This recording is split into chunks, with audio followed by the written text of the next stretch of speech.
Hello, you guys. Welcome to our podcast segment on this channel.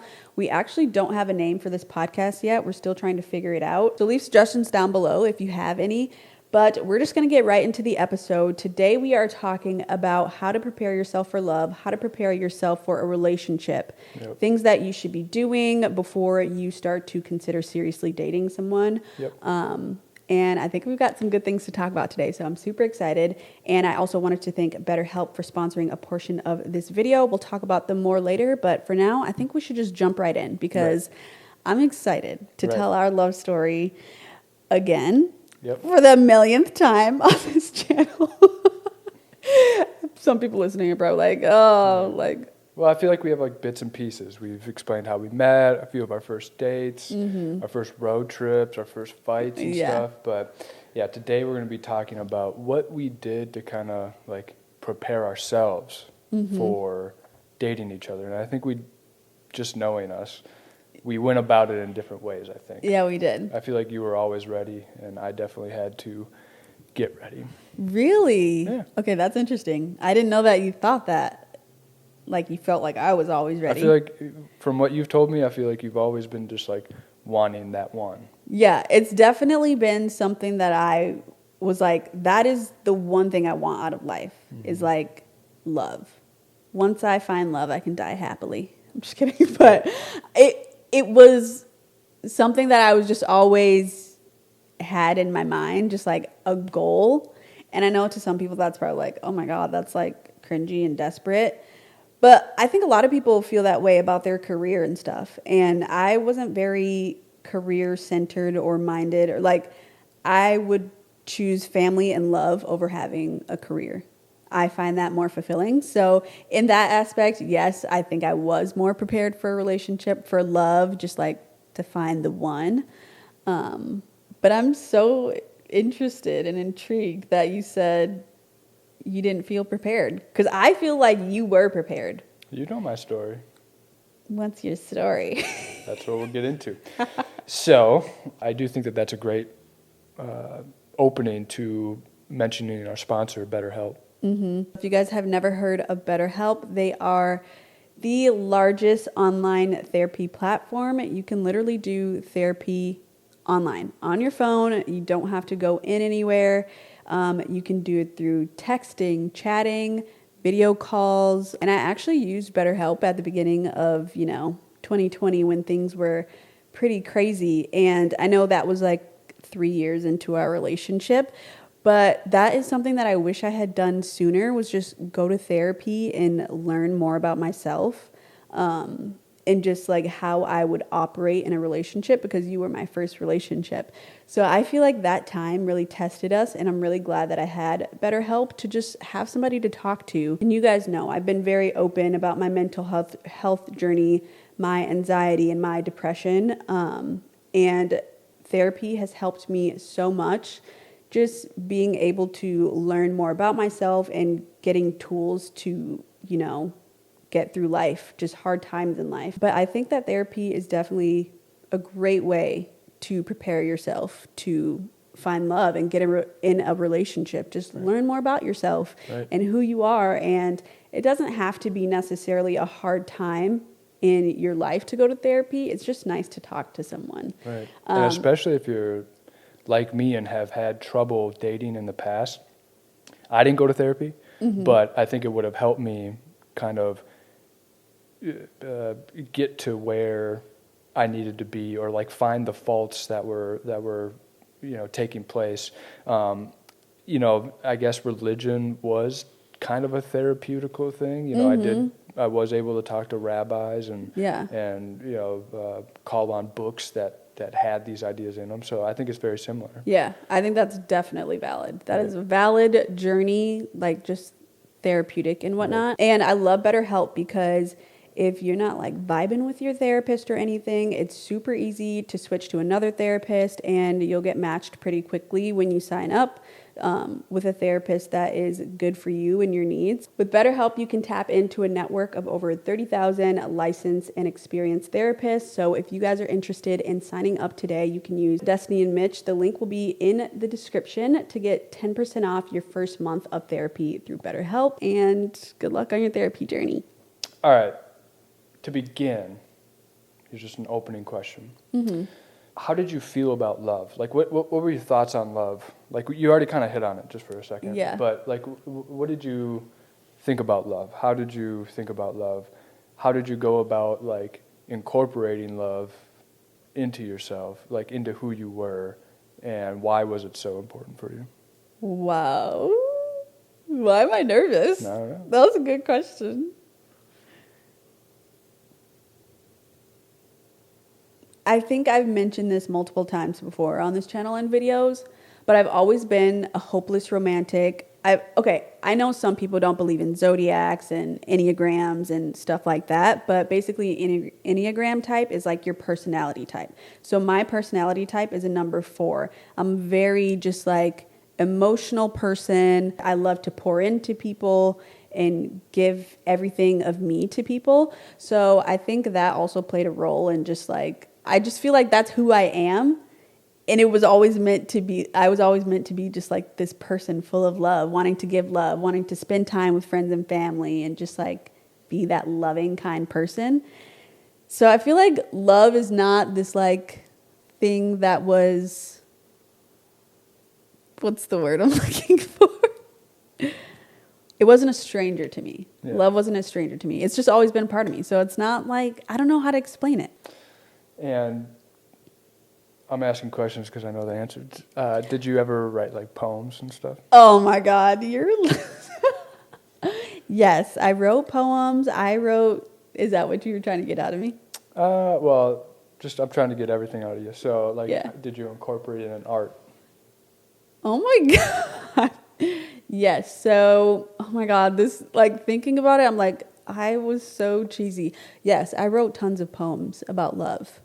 And then I felt like when I fell in love with you and like we got deep into our relationship, I stopped writing poems, not because I wasn't in love, but I think the poems about love that I was writing was kind of like manifesting what I wanted out of love and what I thought love could be.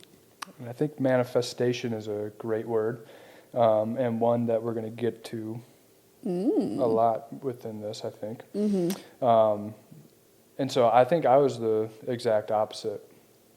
I wanted love, but I didn't think that I was going to find it. And just from the way that I did things, I didn't think that I was going to live long enough to find love, first of all. And I had such bad experiences with past girlfriends, like not like horrible experiences, but just they didn't work out, and they didn't work out time and time again just because we weren't compatible. And I started thinking, shit, I'm not compatible with anyone. And it just was really hard. And I realize now that back then I was dating to date when everyone else was dating to have fun. Oh, okay. So you were like dating with the intention of marrying this person or being with them long term. Yeah. I don't know about marry, but yeah, if I was going to date you, I wanted to like actually make it work. Right. And I think other people just wanted to have fun, and especially the girls that I was attracting, like they just wanted to have fun. That was like the common theme, I think, in all my relationships. Yeah. And so, you know, I definitely wanted that long-term committed partner, but during high school, that's a really weird phase. Yeah, for a lot of people. you're so young. Yeah, and so I just think that it wasn't working out. And then when I started drinking, it just like, I started not thinking about it at all. And so I didn't incorporate it into art or anything like that. I guess I kind of wrote poems, but it was kind of just like resentment. Yeah, it was like dark stuff. Huh? Yeah. And so, yeah, very different. And so what would you say that was your road to me then? Like your original, like craving for love and like your desire for love. And did any like past relationships shape your road to me, to us? Yeah, that's a great question. I never previously really had any relationships. The only relationship that I would consider is right before you, where it was like a 3-month like summer fling. But I actually wasn't really that interested in that person. They were interested in me, so I tried to convince myself that I was interested in. Dang. I know, looking back, I'm like, ugh. But like, I just knew what I wanted, and it wasn't that person, and it wasn't whatever that was. So like, just from the get-go, I knew what I wanted. Right. And you were the first person to like check my boxes of like, yeah, this is what I've been like writing poems about. And like, this is what I've been like dreaming about and like manifesting since I was a little girl. He was a skater boy. See you later, boy. I feel like that was the look that I checked off for you. Oh, absolutely. Yeah. Mm-hmm. Which I think is the look that checked off a lot of the boxes for my previous girlfriends, except you were actually wanting to commit. Yeah. Whereas, it wasn't just about the outside appearance. Right, right. So my road to you was a little different. Yeah, how was that? I've already touched on those past relationships did really affect me. And specifically my last one before you, which actually was like 2 years before you. Yeah. And so you were single for 2 years between your girlfriend before me. Yeah. And that was on purpose. You know, I had to really think about why that one failed. And it was the same reason. She wasn't looking for a committed relationship. She wanted to still have fun. And I don't blame her for that. But I started thinking like, okay, what am I doing to attract these women? You know, like what is it about me that is like finding the wrong person, right? Because it's not just if you try and try and try and every time it's the same result, it's on you, you know, and that's really what I had to discover. And I was also coming out of like drinking habits at the time. And so like kind of just like the mess of my life was coming together. And I'm like, I can't find a steady girl. I'm like 22, 21, 22. I'm drinking every day. Like what's going on with my life? And it started just like, so like those two things, drinking and my girl problems, right? Got 99. But those two problems really kickstarted like this. I need to change my life here a little bit. And that was also when I was wanting to get into Judaism. And I did that. And the lessons of Judaism and like the teachings that I read really helped me understand what I needed out of life. One of those things was a nice woman. A woman to complete me, to be my better half, and not just so that I can be like treated well by this other woman, so that I can treat them like they're literally my better half. Yeah. And I just remember thinking I had to get myself straightened out before I met the girl, right? Before I started dating again, that's why I went 2 years out.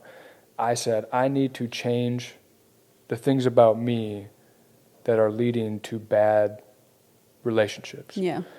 So I took the route of not blaming the girls, but blaming myself for what was happening. And, you know, I realized, okay, I want a relationship.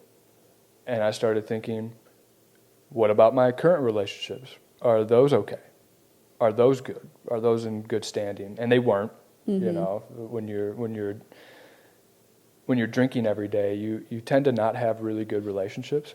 And so I said, before I get like the most complicated, you know, overwhelming relationship that I could, you know, finding a wife, finding a steady girlfriend, I'm going to fix all the relationships that I have already with my parents, which was rocky, with my sister, which at that time was very rocky, with my friends where we kind of weren't speaking because we were all over the country.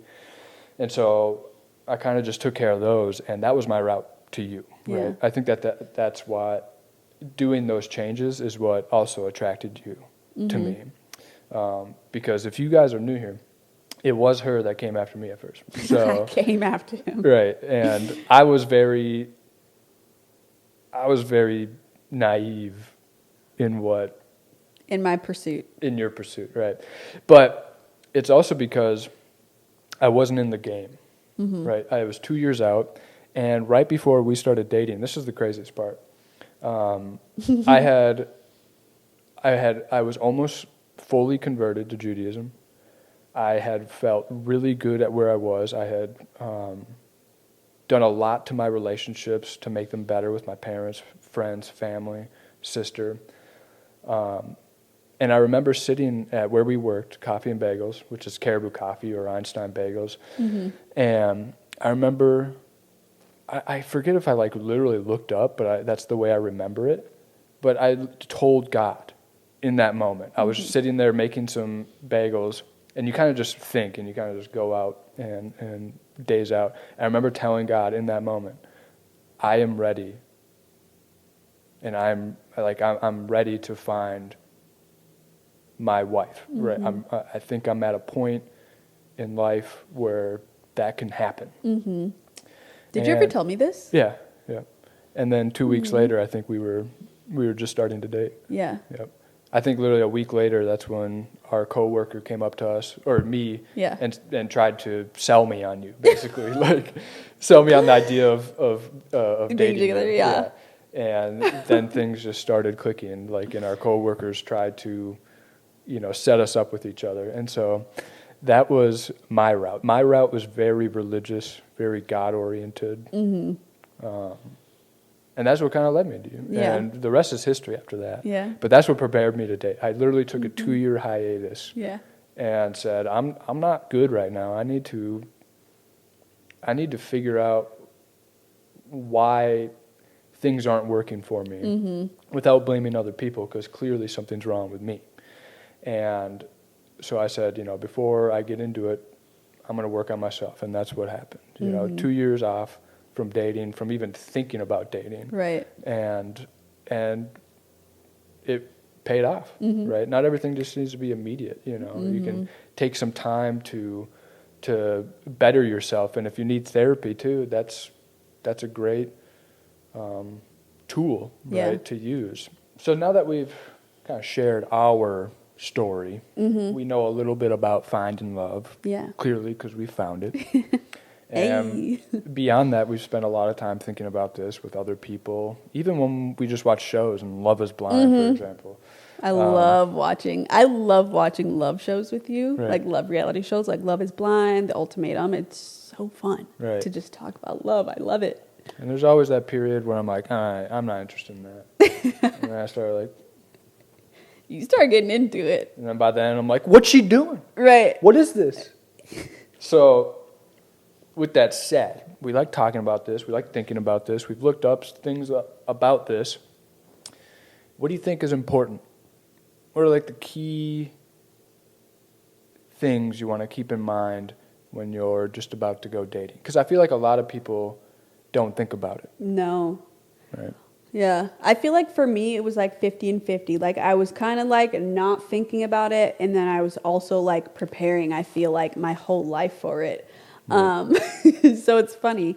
But the first thing that I would say is learn to love your alone time and being independent. I feel like before I got into a relationship with you, I was very independent. I was 18 out of high school, and for about a year, I had my own job, I had my own car, I had my own phone bill, I had my own car insurance, everything that I had and that I wanted, I did myself. I was in school, I was really focused on myself and my journey. And then I felt like everything kind of just lined up, and it was, I don't know if I want to say happenstance that we ended up getting together, but I just really enjoyed that time that I got to myself to, even think further into what do I want out of a relationship. I was able to kind of just be alone, not be influenced by outside sources, outside forces. So I think that is super important. Just like learn to love being alone and, use that time to get to know yourself and like prep yourself, love yourself, and have fun by yourself. Because once you get in a relationship, a lot of your time is going to be, taken up by somebody else. But it should also add to your life. It'll be like a fun, like they're taking up my time. Yeah, I like that one. Kind of just almost like clearing your space in your mind before you go in it. Yeah, like decluttering before spring. Yeah. Right. Spring clean out before, all the fun happens in summer. Right. And all the go, go, go. Right.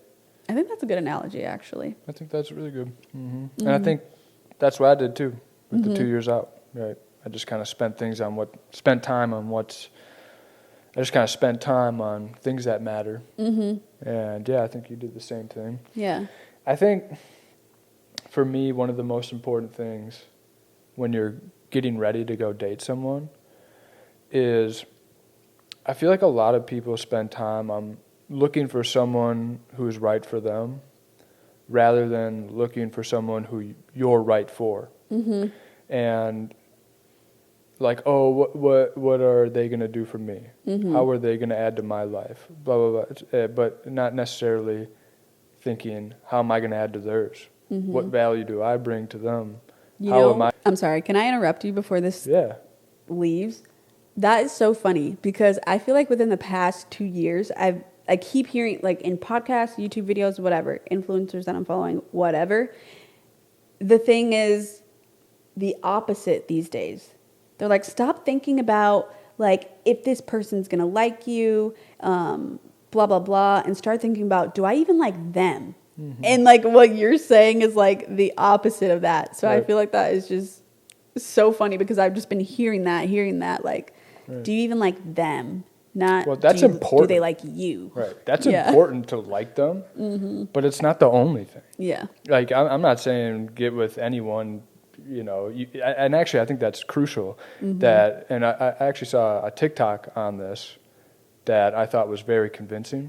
I know TikToks, whatever. I think sometimes you almost fear saying, yeah, I saw a TikTok to like back your claim. But, right. Because you never know what's on not credible. But. Right. But like you would say like, oh, I saw a YouTube video, and it's like whatever. But it was very convincing. And it was talking about like the most important thing in a relationship is not communication, but rather simply having a good view on someone. And I actually think that's so like spot on. Yeah, why is that? Because even when we fight sometimes, like this happens in all relationships. But I think when you're fighting with your spouse or your partner. We're married, by the way. Right. For anyone who's new to this channel. Right. We're married, so we've been with each other for over 6 years, so it's we've had some practice.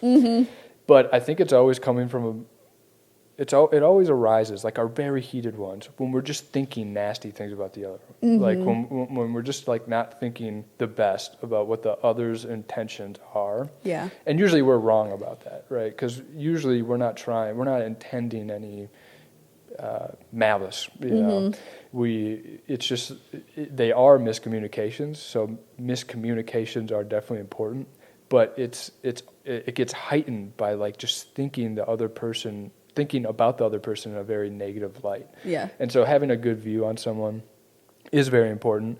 I know Jordan Peterson talks about this too, that when he got couples in a room together, he could tell if they were going to divorce based on one move that they did. What was that? Rolling their eyes. When the other speaks, going, oh, God, here he goes again, or here she goes again. Yeah, we're getting divorced, babe. No, I'm just kidding. Right. We barely do it, because like we're not like that, right? We do it jokingly, but we don't actually go like, oh, God.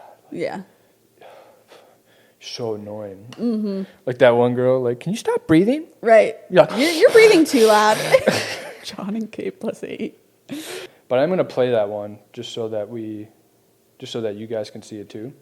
I really try to study the experts, and this is the Gottman's thing. This is like my foundation for probably everything. It's very simple. You have a good view of someone, you'll have a good relationship. If you have a bad view, you'll have a poor relationship. They would even say that communication doesn't solve conflict. It's not about being a good communicator, it's actually about being a good view holder. Because then you can make that what's called the fundamental attribution error, where the wind blows and the door closes too fast. You're going to be like, why are you so careless? It's like the wind blew, but you're attributing it to their character when it was just a situation. But that's because you view them very poorly. There's been some hurt, some trauma, some emotional injuries that have taken place. All of that is being prepackaged into that particular moment.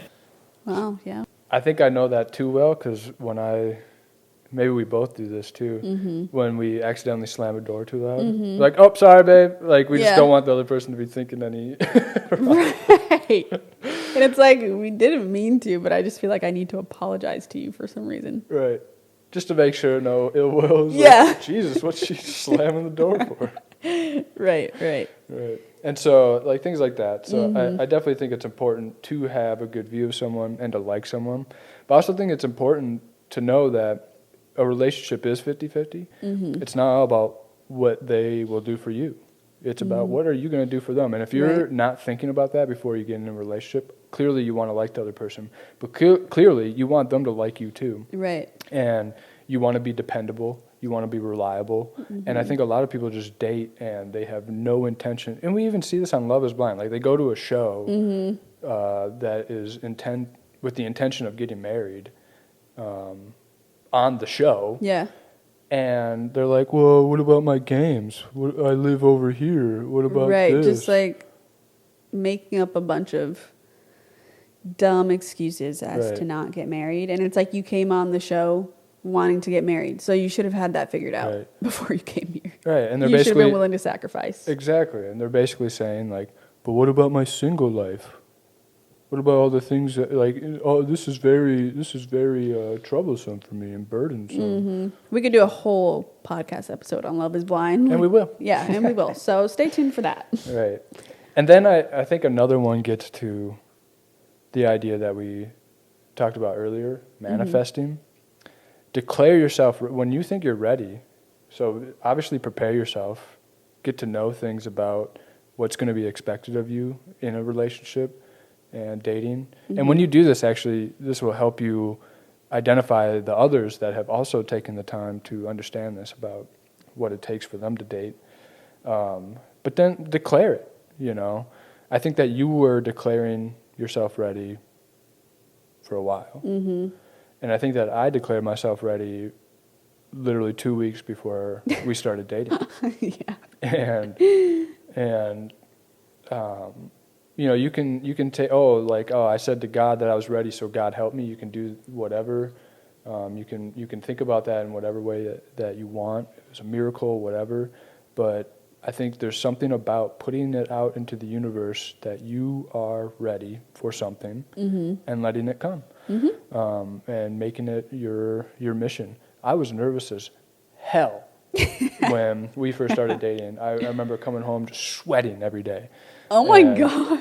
Because I get so nervous. But yeah, declare yourself ready, and it works wonders. Don't declare it to like all your friends and family. I'm talking about tell the universe and yourself. And actually, I would advise not telling anyone else. Like work in silence on that one, and let yourself really do it. I've read somewhere that speaking too loudly about your goals and ambitions, when you speak of them to other people, you get the feeling as if you've already achieved it. And so when you just keep it in, you don't get that feeling until you've actually achieved it. You know? So no one knew that I was ready for love except me and God. And so, yeah, declare yourself ready. Manifest it a little bit. And it works wonders. You know? Actually be ready. You know, actually think about if you are ready. Don't just be lying. Right.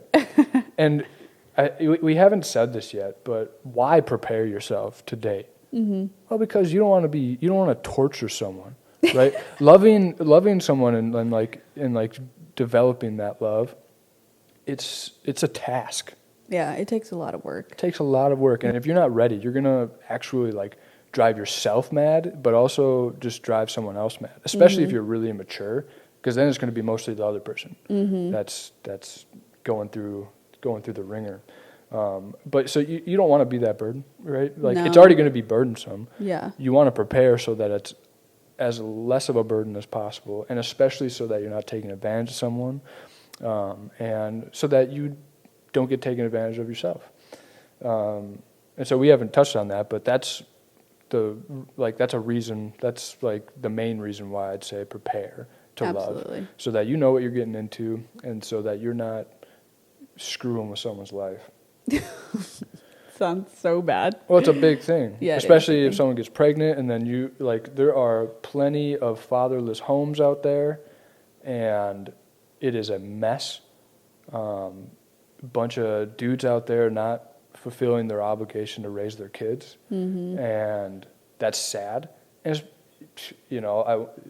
I'm not saying if everyone just prepared for what they were getting themselves into, that would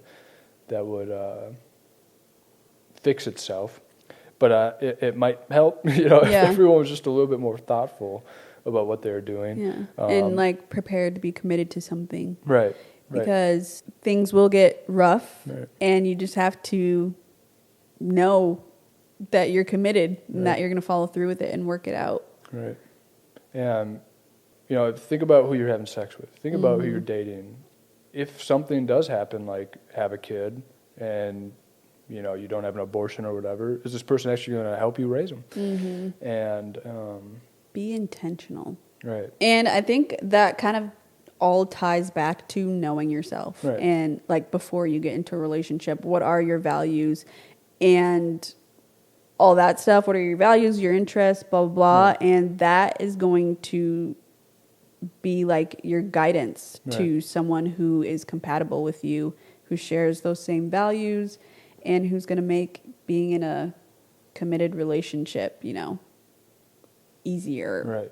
Right. So what are some other things that are good to know before getting into love? They all kind of tie into each other. So for number 3, I have don't be desperate, let them find you, but put yourself in situations where, the potential to find a suitor or someone like you. What am I trying to think of? Put yourself in situations where there are opportunities. Yeah, exactly. And that's a good one. I'm going to get back to that because I do have a question of where should you meet the one. Yeah. But then I have one where it's just understand that there will be sacrifices called upon you. You're going to have to sacrifice independence. You're going to have to sacrifice bits of yourself to become a whole. And that's the beautiful part to me. Yeah. Is you are going to have to become something. You morph into something bigger. That's why you're my better half, right? You're literally my half. I think that was a struggle for me too, though. Yeah. At the beginning, and you always said that. I used to be so independent, and then I was like, okay, now I'm kind of codependent on this person, and this is really hard for me. Right. You don't want to do that. You don't want to lose yourself too much. But and I think we've gone back and forth trying to find a balance with that. There's also another thing, make sure you're finding someone, you're when you're actually trying to date, make sure you're going to places where you think that they might work with you. Maybe don't go to bars. Right. Maybe don't try to find someone at a bowling alley, bar, or something like that. Or a club. Go to places that you would want to find someone. Right. Say you like coffee. Right. I want to meet someone. And you wouldn't mind them going back there when they're dating you. You meet someone at the club, they're a clubber. They're going to go to the club. If you don't want your partner clubbing, maybe don't meet them at a club. Right. Right. Totally. So just have that in mind. But yeah, sorry. No, that's okay. So I would love to go on coffee dates often because I love coffee. Okay, go to a coffee shop. Right. Maybe you'll find somebody there, and if they love coffee and you love coffee, you're more than likely gonna find that person to go on those coffee dates with. And come and spark conversation, know, and put yourself out there. There's going to be a little ego hit every now and then, but just do it. And so that does it, guys. That's our podcast. Hope you guys liked it. I hope you guys liked the setting and the environment. Let us know if you have any ideas for podcast names. And yeah, I think that's it. Thanks for watching, guys. We'll see you in our next episode. See you guys. Peace. Bye.